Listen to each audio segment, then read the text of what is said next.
Hello बच्चों, नमस्कार। स्वागत है आपके अपनी यूट्यूब चैनल एग्रोटेक स्टडी में। और बच्चों, मैं हूं अरविंद यादव।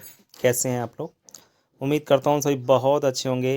बच्चों, जैसे कि हमने आपको पहले कई बार सूचित किया था और यूट्यूब के माध्यम से आपको बताया था कि 12th एग्रीकल्चर की क्लास आपके एप्लीकेशन एग्रोटेक स्टडी पर स्टार्ट हो गई हैं।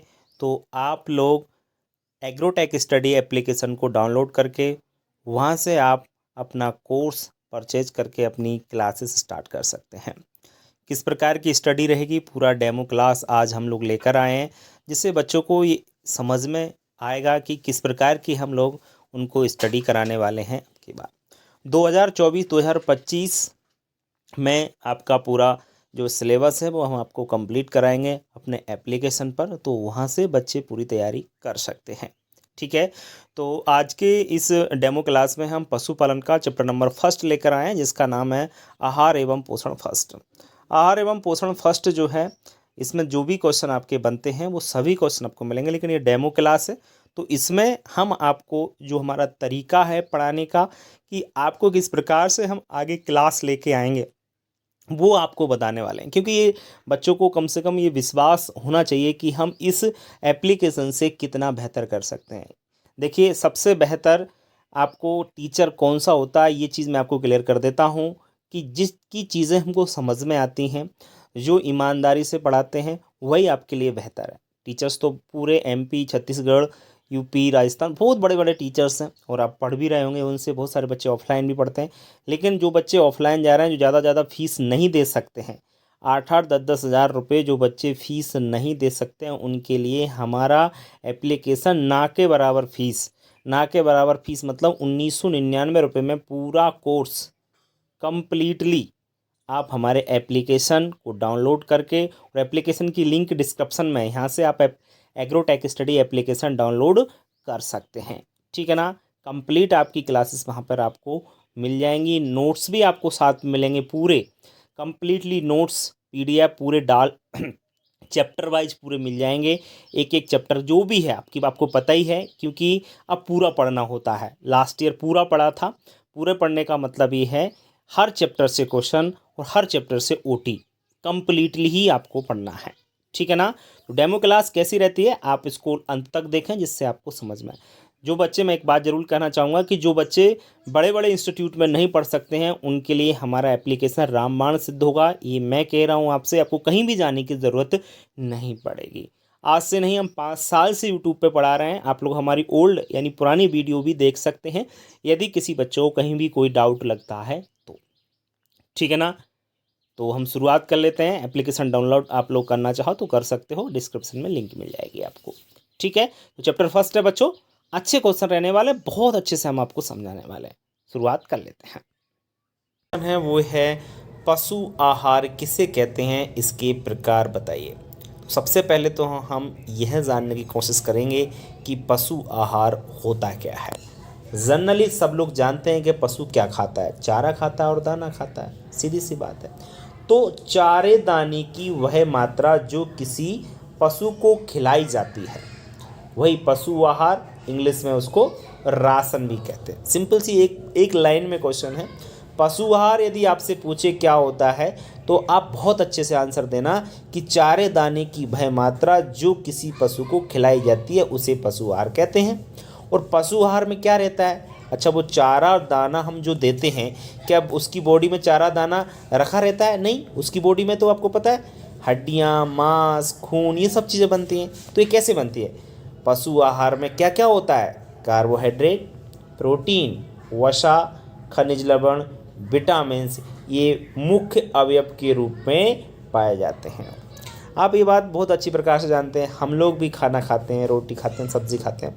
तो क्या हमारी बॉडी में रोटी सब्जी रखी हुई है? क्या हमारे हाथों में, हमारे पैरों में, हमारे दिमाग में रोटी सब्जी रखी रहती हैं क्या? नहीं ना। हमारे दिमाग में क्या है, हमारी बॉडी में क्या है? ब्लड है, हड्डियाँ हैं, न्यूट्रिएंट्स हैं, मिनरल्स हैं, जिनसे हमारी बॉडी का विकास होता है, हमारे दिमाग का विकास होता है। तो क्योंकि जो भोजन होता है ना, उसमें पाए जाने वाले तत्व, अब पाए जाने वाले तत्व देखो, मैंने अभी बता दिया आपको, कार्बोहाइड्रेट है, प्रोटीन है, वसा है, खनिज लवण, विटामिन, तो ये हमारी बॉडी के लिए आवश्यक होते हैं। तो ये एक माध्यम होता है भोजन तो इनको प्राप्त करने का, और कुछ नहीं है। समझ में आ रहा है ना, भोजन क्या है, इनको इन तत्वों को प्राप्त करने का एक माध्यम है ओनली, तो इसलिए वही आपका आहार कहलाता है। अब यहाँ पर हम अपनी बात इसलिए कर रहे हैं क्योंकि आपको समझ में जल्दी आ जाए। वैसे हम पशु की बात करेंगे क्योंकि पशुओं के लिए पूछा जा रहा है, लेकिन हम अपने आप को यदि वहाँ पर रख लेते हैं तो बहुत सारी चीज़ें हमको बहुत जल्दी समझ में आ जाती हैं, ठीक है ना। तो पशु आहार क्या है अच्छी प्रकार से क्लियर हुआ होगा। अब पशु आहार के कुछ प्रकार भी होते हैं, 4 प्रकार का होता है, देखिए आप लोग चारों प्रकार, निर्भय राशन, वर्धक राशन, संतुलित राशन और आदर्श राशन। तो पशु आहार के 4 प्रकार होते हैं, चारों प्रकार से हम लोग आगे डिटेल से पढ़ते हैं, देखिए आप लोग। सबसे पहले हम बात करेंगे पहला जो प्रकार था निर्भय राशन किसे कहते हैं, इसके 2 उद्देश्य लिखिए। देखिए 2 नंबर में प्रश्न 2 पूछे जा रहे हैं, जितने भी क्वेश्चन कराऊंगा आपको 100% बता दूंगा कि यह क्वेश्चन आप एग्जाम में फंस सकता है। मैंने उसी प्रकार के क्वेश्चन बनाए, आप बिल्कुल परेशान ना हो, बस चीज़ों को अच्छी प्रकार से समझते चलिए, है ना। तो निर्भय राशन क्या होता है, याद रखें, ऐसा राशन या वह राशन जो किसी पशु को उसके शरीर की रक्षा के लिए दिया जाता हो। किसके लिए, शरीर की क्या हो सके, प्रोटेक्शन हो सके, रक्षा के लिए दिया जाता है, वही निर्भय राशन है। एक वर्ड याद रखना है आपको इसमें, वो है रक्षा, बस और कुछ याद रखना ही नहीं, निर्भय बराबर रक्षा, बस इतना याद रख लीजिए। तो ऐसा राशन जो किसी पशु को दिया जाए, किस लिए, उसकी रक्षा के लिए दिया जाए, उसी को निर्भय राशन कहते हैं। रक्षा का मतलब क्या होता है, उसका प्रोटेक्शन मतलब वो पशु जैसा का तैसा बना रहे, ज्यों का त्यों बना रहे, जैसे लिखा है ना, निर्भय राशन से पशु ज्यों का त्यों बना रहता है। अच्छा, ये तो डेफिनेशन हुई निर्भय राशन की। इसके 2 उद्देश्य लिखिए। 2 नंबर में पूछा जाए, अलग से क्वेश्चन पूछ सकते हैं, मान के चले सीधा सीधा ये पूछ लिया क्वेश्चन, निर्भय राशन किसे कहते हैं, ऐसा नहीं पूछा उन्होंने, क्या पूछा, निर्भय राशन के 2 उद्देश्य लिखिए। समझ में आ रहा है ना। तो निर्भय राशन के 2 उद्देश्य आपको इस प्रकार से, आपको फिर ये लिखने की आवश्यकता नहीं पड़ेगी डेफिनेशन। जब एग्जामिनर डेफिनेशन पूछे, किसे कहते हैं पूछे, क्या है पूछे, तो ही लिखना है। यदि एग्जामिनर कह रहा है कि सिर्फ निर्भय राशन के 2 उद्देश्य लिखिए, क्योंकि 2 नंबर में ये आपको दिमाग में जहन में जरूर होना चाहिए, जब 2 नंबर में पूछ रहा है तो आपको पूरी रामायण नहीं लिखनी है, आपको मैं जैसे बता रहा हूँ वैसे आपको लिख के आना होगा। तो उद्देश्य में आपको क्या लिखना है, पहला उद्देश्य है कि यह जुगाली करने के लिए। अच्छा, जुगाली करना कितने लोग जानते हैं, बहुत सारे लोग जानते होंगे, बहुत सारे लोग नहीं भी जानते होंगे। तो जुगाली का मतलब जो होता है ना, वो होता है रूमिनेशन। अब पशु जो भी चारा या दाना खाता है ना, फिर उसको पचाता है, तो पचाने के लिए क्रिया करता है, जिसको जुगाली करना कहते हैं। जुगाली कैसे करता है, देखा होगा आपने सबने, पशु मुंह को बार बार चबाता है, ऐसे ऐसे ऐसे करता है, हमें दिख तो ही नहीं रहा है जनरली, फिर भी कह रहा हूँ, मुंह ऐसे चबाता है। वो चबाता मतलब कैसे, एक बार खाने को खा लेता है, मतलब जो चारा है उसको खा लेता है और उसको अंदर पहुंचा देता है रूमेन में। फिर क्या होता है, चारा खाने के बाद फिर वो बैठता है या खड़े होकर भी, तो वो चारे को गोलियों के रूप में, मतलब गोला बन के रूमेन से दोबारा से वो मुंह में आता है, दोबारा से उस मुंह में उनको लाता है उस चारे को, और फिर उसको चबाता है। उस क्रिया को ही जुगाली करना कहते हैं। तो निर्भय राशन का पहला उद्देश्य है कि वो अच्छी प्रकार से जुगाली करने के लिए हम निर्भय राशन देते हैं। दूसरा जो उद्देश्य है वो है रक्त संचार के लिए। रक्त संचार बहुत सारे छात्र जानते होंगे कि हमारी पूरी बॉडी में या पशु की बॉडी में पूरे में खून जाता है और आता है, इसी प्रकार चलता रहता है। क्योंकि जो हार्ट होता है, जैसे हमारे हार्ट होता है, एक तरफ से दायां आलंद, एक तरफ से बायां आलंद रहते हैं, इधर से आपका अशुद्ध खून जाता है, इधर से शुद्ध खून, इस प्रकार से चलता रहता है। पूरी बॉडी में ब्लड का सर्कुलेशन हो रहा है। तो वही बात है कि अच्छी प्रकार से रक्त संचार हो सके, रक्त संचार के लिए निर्भय राशन दिया जाता है। और क्या उद्देश्य है निर्भय राशन का, चलने फिरने के लिए अच्छी प्रकार से चल फिर सके। और चौथा है मल विसर्जन के लिए, अच्छी प्रकार से मल यानी गोबर अच्छी प्रकार से कर सके और अच्छी प्रकार से मूत्र का भी अच्छी प्रकार से विसर्जन कर सके, ठीक है ना। तो ये निर्भय राशन के उद्देश्य हैं। 4 बता दिए 2 की जगह, क्योंकि इसलिए मैं हमेशा एक्स्ट्रा लेके चलता हूँ 1-2 पॉइंट, और आपको आगे भी एक्स्ट्रा मिलेगा। और वो इसलिए एक्स्ट्रा लेके चलता हूँ बच्चों, क्योंकि कई बार क्या होता है बच्चे भूल जाते हैं मुझे क्या लिखना है। 2 याद रखें, बस 2 में अगर यहाँ पे 2 ही दे देता, बाई चांस 1 भूल जाते तो फिर कैसे करते। 4 बता दिए, 2 लिखे आना, काम हो जाएगा आपका। 2 नंबर तो लाना है हमको एक क्वेश्चन से। और हाँ, बहुत सारे बच्चों को ये रहता है, एक चीज़ और मैं क्लियर कर देता हूँ यहाँ पे।